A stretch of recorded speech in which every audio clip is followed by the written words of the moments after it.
At one point, my father told me we're going to start doing business with a man from Egypt. He said, and this man, he's from Cairo, Egypt. I said, oh, this is good.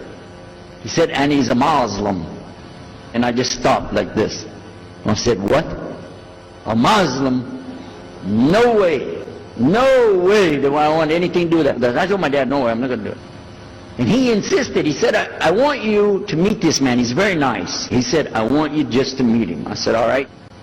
I'll do it for you. I'm going to do it my way. I'm going to go to church. And it's going to be on Sunday. When I come out of the church, I'm going to have my Bible under my arm. I'm going to have the salib. I used to carry a big cross. I'm going to have my cross with me. And I'm going to have my hat that says, Jesus is Lord.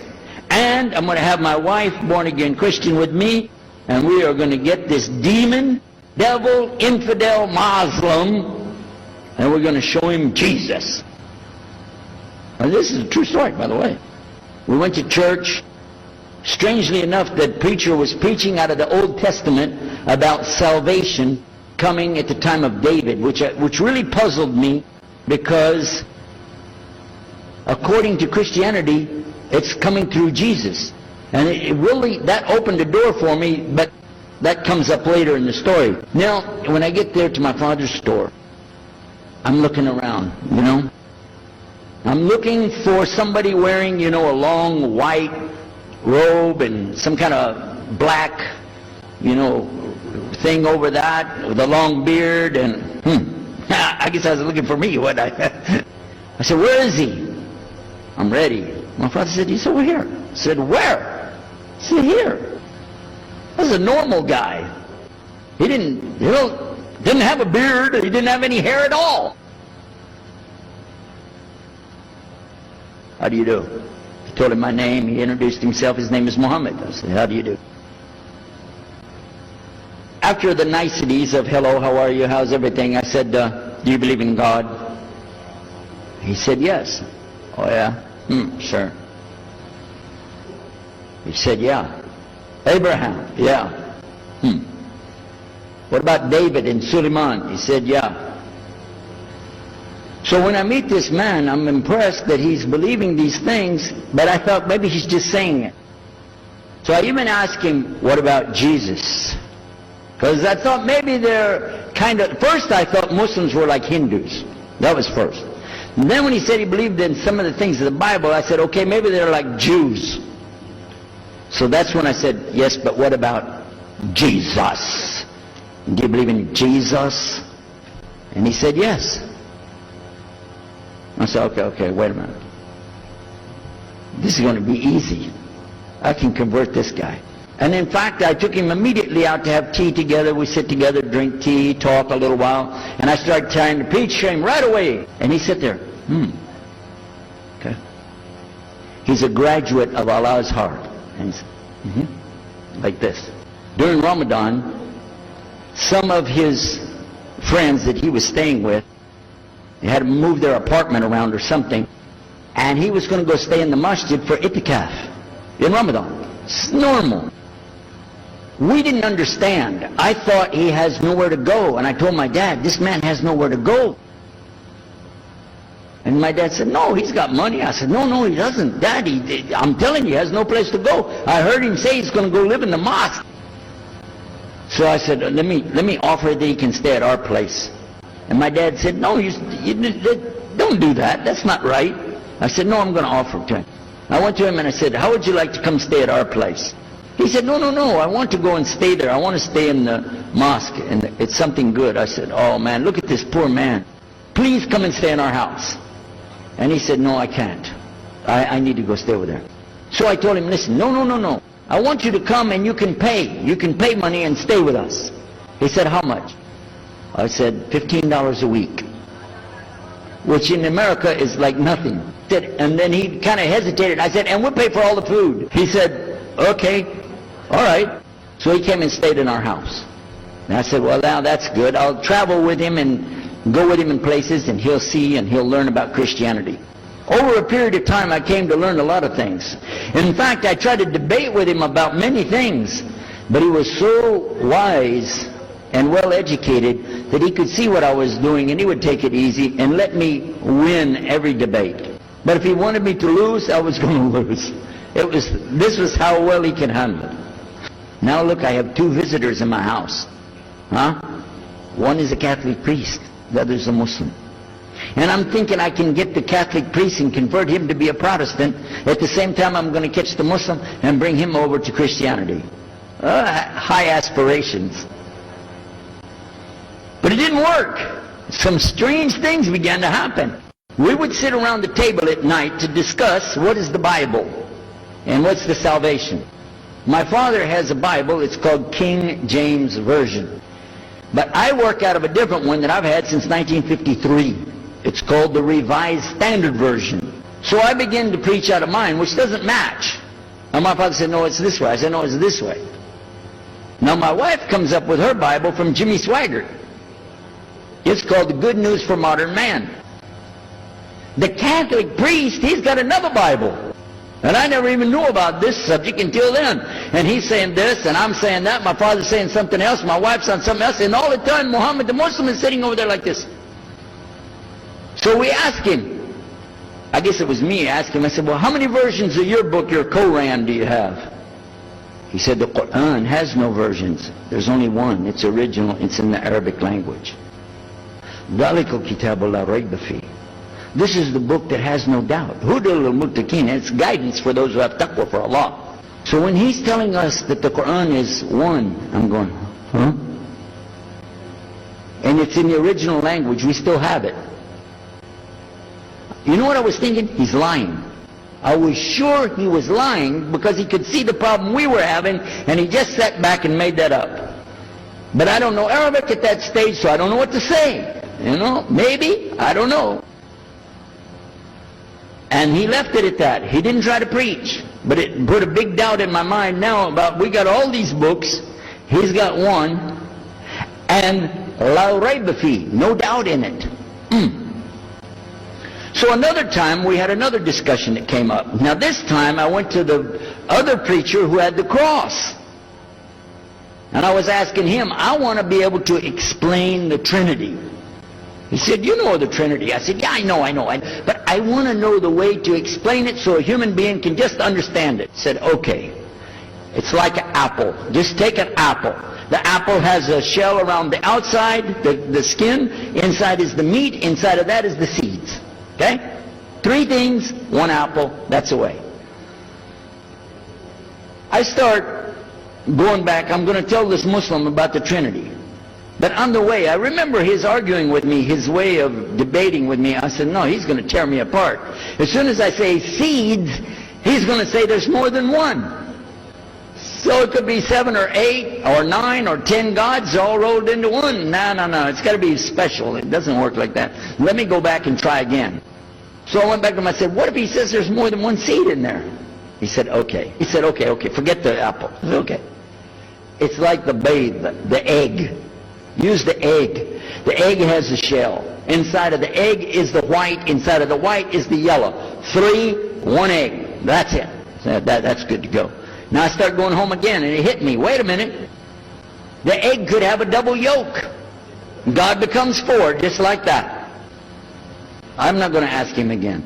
So at the market one day, I saw a man, and I was talking to him because I was listening to some things that Muhammad had told us about the belief in Islam. Allah is one. And so I was telling this guy, you know, I got some doubts about the Trinity. He said, you a preacher, you have doubts? I said, yeah, it doesn't make any sense. It doesn't make any sense. How could 3 be 1? He said, okay, look. You see me? I'm one man. I said, yeah. See my wife? Yeah. It's one person. Yeah. See my son? Yeah. 3. 1. One family. It's the family of God. Use that. I said, there you go. The family of God. You don't get very far on that one, and you realize right away they could have another kid just like that. But worse, they could get a divorce. You want a God that can get a divorce? Huh? So we ask Muhammad, we say, okay, what do you say about God? What do you think he said? أعوذ بالله من الشيطان الرجيم بسم الله الرحمن الرحيم قل هو الله أحد الله الصمد لم يلد وَلَمْ يُلَدْ وَلَمْ يَكُلْهُ كُفُوًا أَحَدٌ. Boy, that's exactly what I already think, but I can't admit that. But I could see for sure God is only one, and that, so I totally forget the Trinity thing. My dad never did believe it anyway, so he had no problem with it. The priest asks the Muslim, can I go to your church with you? The mosque. He said, sure, come on.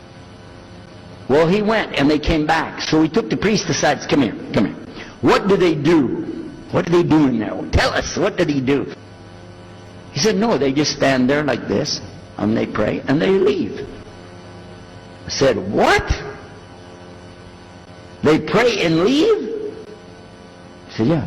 Okay, what kind of music do they have? He said they didn't have any music. No music? How in the world are you going to worship God without music, man? So I asked him, Muhammad, you guys don't have any music? He said, no. So then the priest asked again another time, he wanted to go back to the masjid again. He went, this is middle of July, 1991.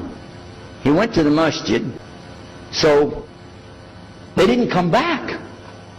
All night we're waiting. What happened? Very late they came back. And when he came in, I looked, there's Muhammad, I recognize him. Who's the guy with him though? He's wearing a white jalabiyah, white dress like this. Has a white pillbox cap on his head. And I looked at him and I said, Pete. His name was Father Peter Jacobs, but we're not, Catholic, so I don't have to call him Father. I said, Pete, did you become a Muslim? He said, Ashhadu an la ilaha illallah, Ashhadu Muhammad Rasulullah. I said, oh my God, this is too amazing. Now here I'm preaching to the people and I'm trying to change what I'm saying, and here's a priest just became a Muslim. My father's saying it's a good deal, it sounds all right to him. I don't know what to do. So I decided I'll talk, make mashura. I talked to my wife. We have an apartment upstairs. We were in our apartment up there, and I'm telling her, oh, a priest became a Muslim today. What is that? And can you imagine what they were saying about the Quran and saying about this and so and so? All of a sudden she said, I want to get a divorce.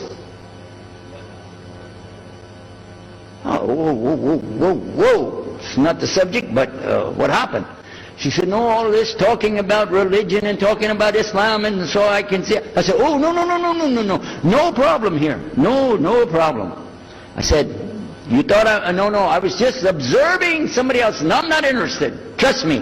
I don't want to be with those Muslims. Last thing I want to do is be with a Muslim. No way. Just put your mind at ease. She said, I need a divorce. I said, where are we going with this again? What's the problem with that? What happened? She said, a Muslim can't be married to a Christian. I said, what? No, wait a minute, hold on. I don't, look at me. I'm telling you, I swear, I don't want to be a Muslim. Okay? And even if I did, don't you remember what he said? A Muslim man could be married to a Christian woman, it's not a problem. But I'm not saying I want to, I'm just saying it's not a problem. She said, that is the problem. A Muslim woman can't be married to a Christian man. I want to be a Muslim, so I need a divorce. I'll never forget, I was sitting right on the edge of the bed, just sitting there, and I almost fell over. I said, at last, I can tell the truth. I can say it. I didn't realize that she liked the idea. I was afraid. I said, okay, the good news is, I too want to be a Muslim. You know what she said? I don't believe you. I said, no, really. I was just saying that because, but for sure, just so you know, I want to be a Muslim. I've been thinking about it. I want to be a Muslim. We're both going to be Muslim. Alhamdulillah, this is going to be great. Right? You know what she said? I don't believe you because you're either lying right now or you were lying 5 minutes ago when you said you didn't want to be a Muslim. And either way, I don't want to be married to a liar. So get out. So I started leaving. So I went to get to Muhammad and I woke him up. I said, come, you and me, we got to talk. Come with me. And we went outside the house and we walked those country roads until the time for the dawn, the sun to come up at dawn. And all that time I talked to him about What's it like to be a Muslim? How do you have to believe? What do you have to do? Let me hear all of it now. And no more playing a game. I'm not debating. I just want to know. Just tell me. Just tell me what's Islam. I need to know what I need to do. And he told me everything, and I realized this is it. I got to make a decision. This is a big deal, though. And he told me, okay, this is up to you. You have to go make a choice for yourself. I can't help you.